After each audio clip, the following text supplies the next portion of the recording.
Grupo de Análisis en Ciencias Económicas, GACE Unimagdalena, en los medios.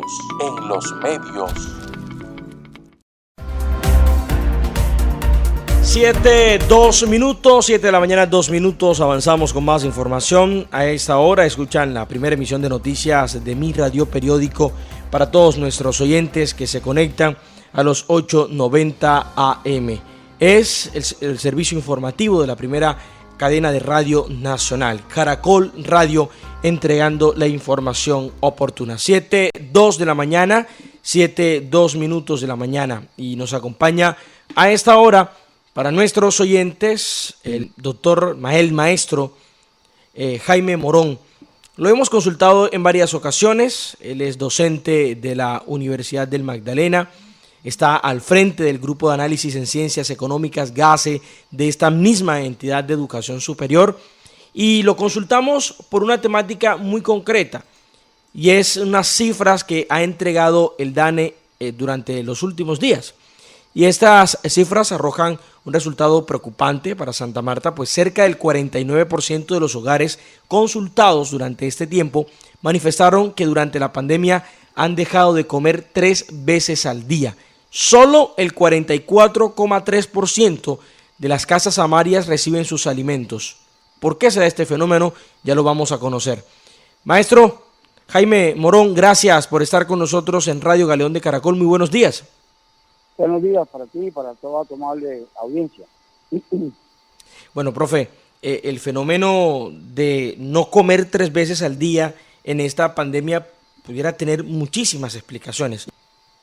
No, efectivamente, la teoría económica plantea que cada vez que haya una disminución del ingreso, de manera temporal, como fue en este caso, porque entendamos que aquí lo que hubo en Colombia y en el mundo fue una reducción tanto del lado de la oferta como del lado de la demanda. Es decir, se dejó de producir bienes y servicios y se dejó de demandar bienes y servicios. Por la situación de que la medida preventiva, mientras se descubre la vacuna, era aislar preventivamente al ciudadano común, que quedarse en su casa para evitar el contagio masivo, dado la facilidad con que el virus se propaga. Entonces, en este orden de ideas, el aparato productivo se resiente por los dos lados, por el lado de la demanda y por el lado de la oferta. Y recuerden, estimados oyentes de Caracol Radio, que la política pública se concentró en 3 poblaciones: en familias en acción, jóvenes en acción y adultos mayores, que no necesariamente recoge la totalidad de la población vulnerable. En Santa Marta, ya lo hemos discutido varias veces, la estructura productiva gira en torno mayoritariamente a 2 actividades, que tienen que ver con el turismo y con el comercio. Y estas 2 actividades son bastante informales y se vieron fuertemente afectadas en la pandemia. Casi la mayoría de los empleos en estas dos industrias, en estos 2 sectores económicos, se vieron perjudicados. Entonces, hubo una disminución del aparato económico.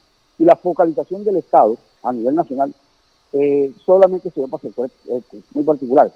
Y ahora, la ayuda de los alimentos, la ayuda de los mercados, no es la solución, es una solución de corto plazo, pero tampoco fue sostenible para los casi 9 meses que tuvimos nosotros, 5 meses confinados y 9 meses que llevamos en esta situación.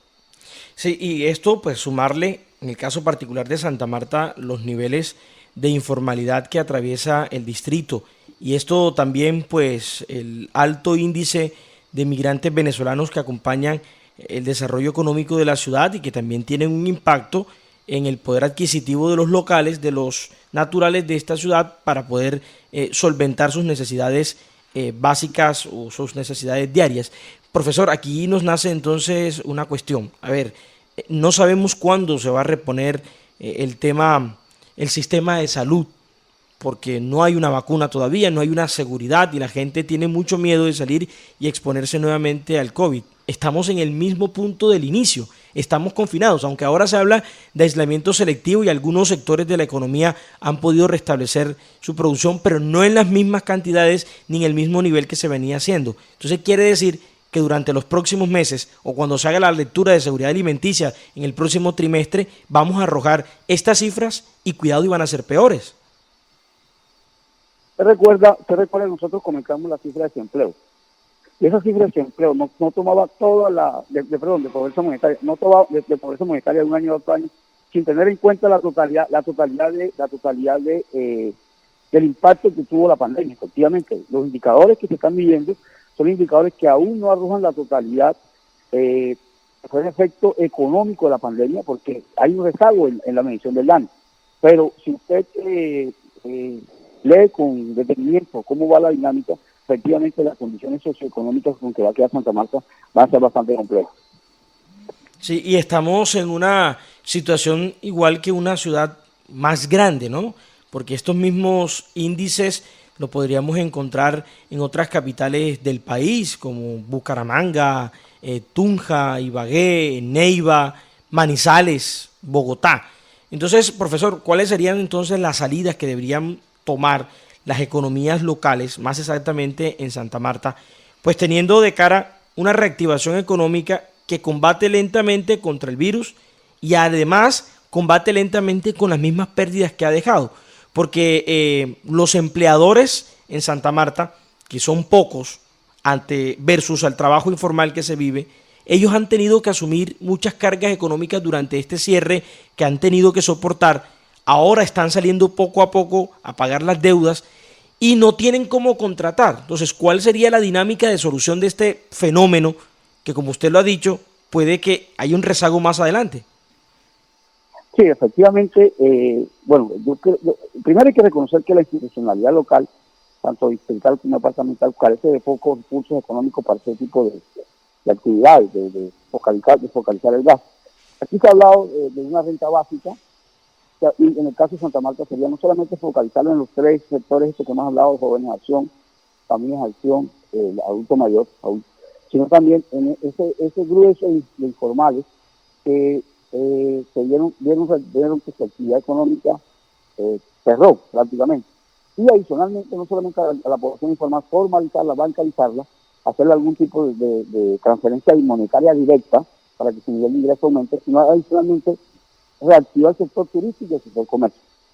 Subsidiar nóminas, subsidiar créditos bancarios, porque es que estos créditos que el gobierno dio son créditos que al final tiene que pagarlos. Ahora, si no tiene demanda, ¿cómo entender o cómo el pequeño hotelero, que es la gran mayoría de la estructura turística de Santa Marta, va a reaccionar hacia este comercio? Y adicionalmente, nuestra demanda con mayor nivel de ingresos generados es la demanda del turismo extranjero, que no está reactivada. Por lo que estamos viendo a nivel mundial, va a ser muy complejo por lo pronto que esa demanda aumente masivamente. Puede aumentar de manera marginal, pero no será lo suficientemente grande como para hacerle un escartazo a la economía tamaria. Sí, porque de acuerdo a los cálculos que entregan las autoridades de turismo y los gremios turísticos de Santa Marta, por lo menos 35.000 personas en el distrito viven gracias al turismo. Y si el turismo muestra esta cara, en vista a lo que puede pasar en los próximos meses, estaríamos hablando que hay cerca de 35.000 hogares que no van a consumir los tres alimentos, o si lo hacen lo harán de manera intermitente o de forma deficiente. Yo quiero retomar la pregunta del inicio. Si bien eso no solventa todas las necesidades, ¿será necesario que ahora se refuerce el tema del ingreso solidario, por ejemplo? Se refuerce de manera local y departamental la entrega de mercados a las personas menos favorecidas, porque si bien el mercado subsidia un mes, bueno, y es un mes donde se cuenta tal vez con las 3 comidas básicas. Pero eso no es la solución a corto plazo, eso no sería la forma como solucionarlo. Efectivamente, una de las medidas que genera mayor nivel de incremento de condiciones de calidad de vida sería una renta básica directa a la población más vulnerable. Y nuevamente, con estos dos sectores, porque usted bien lo dice, el trabajo de Agrocomercio plantea que la mitad de lo que se produce en el bienes y servicios en Santa Marta, la mitad, surge de dos sectores, del turismo y del comercio.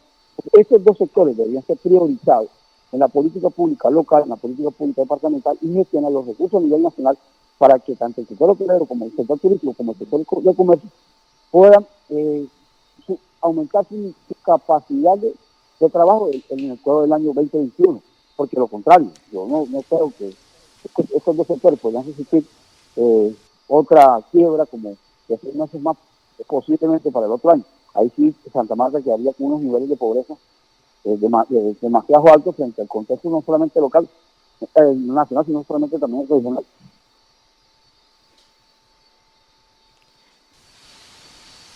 Pregunta Daniela Pirela, nuestra compañera de Caracol Radio. Profesor Morón, buenos días. Le saluda Daniela Pirela.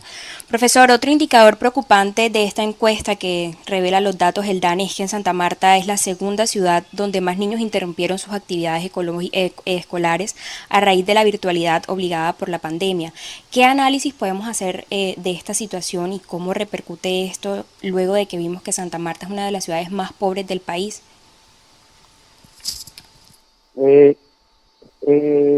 La conectividad en Colombia no pasa del 30%. Bogotá es la ciudad con mayor nivel de conectividad en toda Colombia. Y el caso de Santa Marta obedece eso, no solamente la conectividad internet, sino también toda la logística que se requiere, un computador en tu casa o un teléfono Android.